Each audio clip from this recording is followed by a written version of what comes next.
السلام عليكم ورحمة الله وبركاته بسم الله الرحمن الرحيم أنا معلم محمد إبراهيم halkan waxaan kasii wadanaynaa casharadeenii imtixaanaha inoo ahaa aan ku baranaynay advanced excelka casharkan waa qaybta labaad oo la xiriira mataqaana dateska month year iyo dayga waa qaybta labaad waaye casharka hore ayaa usoo qaadanay waxaan rabaa inaan mataqaana ogaado mataqaana dateka mataqaana maanta waxay tahay taariikhdu iyo monthga bisha lagu jiro iyo yearka sanadka iyo dayda ay maalinta ayaa rabaa inaan mataqaana isla ogaano ama sida mataqaana excelka looga soo saaro advancega marka casharkan waa qaybta labaad waaye aan ku baranayno hadda mataqaana sida loo ogaado haddaan rabno inaan mataqaana excelka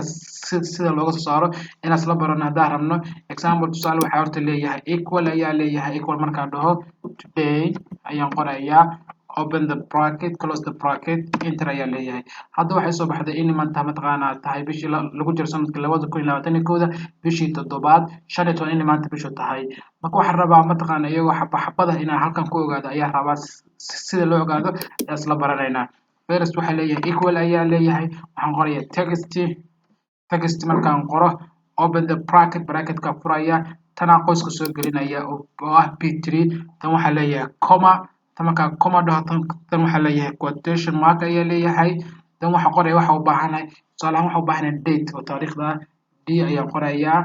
tan waxaa leeyahay quotation mark again tan waxaa leeyahay close the bracket then enter ayaa leeyahay wuxuu yiri waxa ka soo baxay bisha inay tahay maanta 15 ayaa soo baxday waa sax oo bisha 15 waa taa waxa ka soo monthga inay ogaado ayaa u baahanahay mataqaana bisha lagu jiro waxay tahay waxa leeyahay equal ayaa leeyahay text ayaan qoraya text marka qoro open the bracketka furaya tana column soo gashanaya tan waxa leeyahay comma ayaa leeyahay tan waxa qoraya quotation mark tan waxa u baahanahay month bisha ayaa u baahanahay m ayaa qoraya then quotation mark ayaa leeyahay then enter ayaa leeyahay waxa soo baxay bisha toddobaad inay tahay hadda ku dhufto halkan oo halkan ka dhigo double m hadda ka dhigo oo monthia waxa soo baxaysa 07 ay soo baxaysa oo wixii sir ay soo kordhisay haddaan ka dhigo afar xabo haddaan saddex xabo ka dhigo waxa soo baxaysa bishii July oo ah bishii toddobaad oo shortiga haddaan halkan ka sii dhigo mataqaana afar ka sii dhigo waxa soo baxaysa July oo ah full bishii magaceedu dhameystiran haddaan yearliga u gudbo equal ayaa leeyahay text ayaan qorayaa open the bracketka ayaa furayaa dan wax ku dhufanay tan wax soo gashanay qoys ku gelinaya comma ayaa leeyahay quotation mark ayaa leeyahay dan waxa u baahanahay yearliga oo waxa qoraya y ayaa qoraya dan quotation mark close the bracket enter ayaa leeyahay waxa soo baxay 2021 inta ugu dambeysay ayuu soo qabto 2021 haddaan ku sii daro mataqaana laba xabo oo y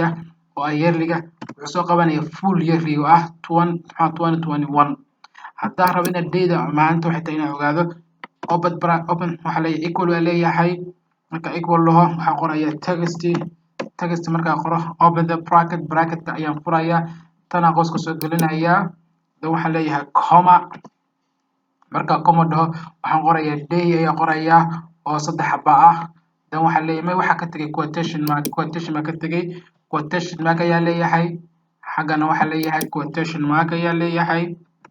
dan waxa leeyahay enter waxa soo baxay Thursday oo tahay in maalin khamiis tahay haddaan rabo maalintii iyo full ina soo baxo halkan waxa ka dhigaya afar xabo ayaa ka dhigaya dan enter ayaa leeyahay dan waxa soo baxay full ah Thursday marka waxaan jeclahay inaan isla fahanay casharkan waxaan jeclahay inaan ku soo koobo assalaamu calaykum waraxmatullaahi wabarakaatuh